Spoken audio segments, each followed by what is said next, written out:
relief will provide much-needed certainty to farmers as they get this year's harvest to market and look ahead to next year's crops, and it'll help them continue their efforts to lower food prices.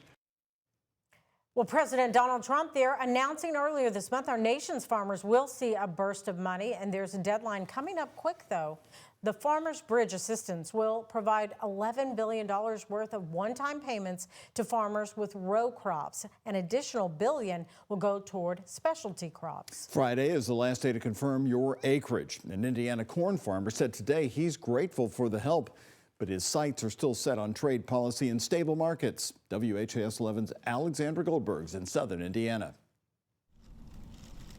Corn and soybeans have been the focus on these 3,800 acres for generations. That's our goal here is to provide, the food and fiber that the country needs. About an hour northwest of Louisville in Holland, Indiana, J.R. Reisner is getting ready to move this harvest after the new year. We need the markets to be there for us when we are ready to haul the grain. Farmers across the nation have been hit with rising costs amid high input prices and a broader trade war. There's definitely some individuals that are not going to be around to see 2026. In his words, trade policy is the big focus for market stability. In the previous administration, we didn't see a lot of trade agreements, which definitely did not help either. And then now tariffs, are kind of putting some pressure on. To aid farmers during, quote, temporary trade market disruptions and increased production costs, President Donald Trump announced $11 billion are available in one-time payments for row crops like corn and soybeans. We're very glad that President Trump has realized that